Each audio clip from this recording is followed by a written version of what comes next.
శ్రీ గురుభ్యో నమః. శ్రీరామకృష్ణ పరమహంస గారు చిన్ని కథల ద్వారా ఎంతో గొప్ప తత్వాన్ని మనకు ప్రసాదించారు.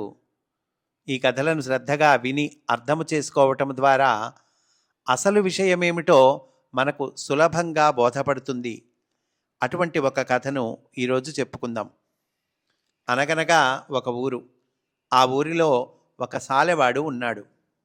అతడికి భక్తి శ్రద్ధలు మెండు. అందువల్ల అందరూ అతన్ని నమ్మేవారు, ప్రేమించేవారు. ఇంటి దగ్గర తాను నేసిన గుడ్డను బజారుకు తీసుకువెళ్ళి అమ్మేవాడు. ఎవరైనా ఆ గుడ్డ ఖరీదు ఎంత అని అడిగితే, రామేచ్ఛ వల్ల దీనికి పట్టిన నూలు ఖరీదు 1 రూపాయి, రామేచ్ఛ వల్ల కూలీ 4 అణాలు, రామేచ్ఛ వల్ల లాభం 2 అణాలు, రామేచ్ఛ వల్ల ఈ గుడ్డ మొత్తం ఖరీదు రూపాయి 6 అణాలు అని సమాధానం చెప్పేవాడు. అంటే ట్రాన్స్పరెన్సీ అండి, అంటే దాపరికం లేదు ఇతని దగ్గర.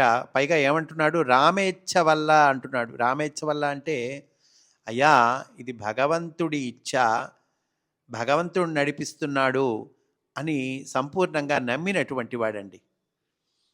ప్రజలు అతడి నిజాయితీని చూచి ఎంత ధర చెప్పితే అంత ఇచ్చి గుడ్డ కొనేవాళ్ళు.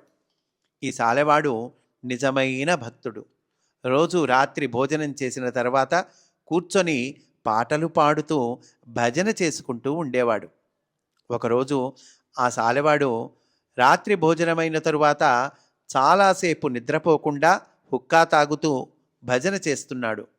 అప్పుడు ఆ వైపుగా కొందరు దొంగలు వచ్చారు. వాళ్లకు తాము దొంగిలించిన ధనాన్ని మోయడానికి ఒక మనిషి కావలసి వచ్చాడు. మాతోరా అంటూ వాళ్ళు ఈ సాలెవాణ్ణి రెక్క పట్టుకొని లాగి తమతో తీసుకుపోయారు. ఒక ఇంటికి కన్నం వేసి దొంగతనం చేశారు. దొంగ సొమ్ము మూటలు కట్టి అతడి నెత్తిమీద కూడా ఒక సొమ్ముల మూట పెట్టి మోయిస్తూ తమతో పాటు తీసుకుపోసాగారు. ఇంతలో పోలీసులు అక్కడికి రావడంతో ఆ దొంగలు పారిపోవడం, సొమ్ముల మూటతో ఆ సాలెవాడు పోలీసులకు దొరికిపోవడం కూడా జరిగాయి. పోలీసులు ఆ సాలెవాణ్ణి ఆ రాత్రి నిర్బంధంలో ఉంచి మరునాటి ఉదయం విచారణకై న్యాయాధిపతి ముందు హాజరుపరిచారు. ఈ విషయం ఊరంతా తెలిసింది. సాలెవాని నిజాయితీ తెలిసిన గ్రామస్తులంతా న్యాయస్థానానికి వచ్చి న్యాయాధిపతితో, అయ్యా ఇతడు దొంగతనం చేసేవాడు కాదండి, చాలా నిజాయితీపరుడు అని చెప్పారు. అప్పుడు ఆ న్యాయాధిపతి ఆ సాలెవాణ్ణి వాంగ్మూలము ఇమ్మని కోరాడు. అప్పుడు ఆ సాలెవాడు, మహాప్రభు, రామేచ్ఛ వల్ల నిన్న చీకటి పడింది, రామేచ్ఛ వల్ల నేను రాత్రి భోజనం చేశాను, రామేచ్ఛ వల్ల భగవన్నామ భజన చేస్తున్నాను, రామేచ్ఛ వల్ల అప్పుడు కొందరు దొంగలు అటు వచ్చారు, రామేచ్ఛ వల్ల వాళ్ళు తమతో పాటు నన్ను కూడా లాగుకొని పోయారు, రామేచ్ఛ వల్ల వాళ్ళు ఒక ఇంటిలో దొంగతనం చేశారు, రామేచ్ఛ వల్ల నా తల మీద దొంగ సొమ్ములున్న మూటను ఉంచారు, రామేచ్ఛ వల్ల ఇంతలో పోలీసులు అక్కడికి వచ్చారు, రామేచ్ఛ వల్ల దొంగలు పారిపోయారు, రామేచ్ఛ వల్ల నేను పట్టుబడ్డాను, రామేచ్ఛ వల్ల నన్ను రాత్రి బందిఖానాలో ఉంచారు, రామేచ్ఛ వల్ల నన్ను ఈ ఉదయం ఏలిన వారి ముందు హాజరుపరిచారు అని చెప్పాడు. అంటే ఎందుకండి ఈయన మాటిమాటికి రామేచ్ఛ వల్ల రామేచ్ఛ వల్ల అని వాడటం ఎందుకు అంటే కనుక, అంటే ప్రతిదీ భగవంతుని ప్రసాదమే, ప్రతిదీ శ్రీరాముని ప్రసాదమే. మనకి ఏ సన్నివేశం లభించినా కూడా అది శ్రీరాముడిచ్చిందే, శ్రీరాముడి ప్రసాదము అని చక్కగా మనసా వాచ కర్మణ అర్థం చేసుకున్నటువంటి వాడు, భావించినటువంటి వాడండి ఇతను. అందువల్ల అట్లా చెప్తూ ఉన్నాడు.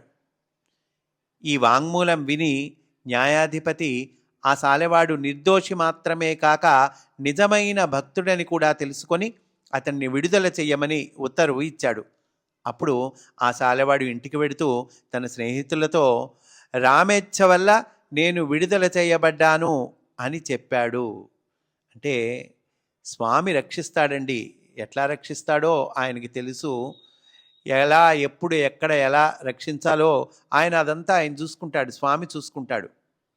ఒక భక్తుడు అంతా రామేచ్ఛ అనే కథ చెప్పమని శ్రీరామకృష్ణులను ప్రార్థించాడు.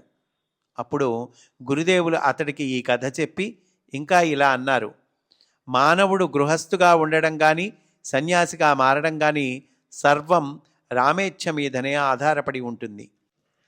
అన్నింటినీ భగవంతునకు అర్పించి నీవు చేయవలసిన విధులను నిర్వర్తిస్తూ ఉండు.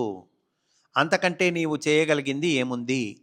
గృహస్థుడు జీవన్ముక్తుడైన తరువాత అతడు సంసారంలో ఉన్న ఎటువంటి ప్రమాదము లేదు.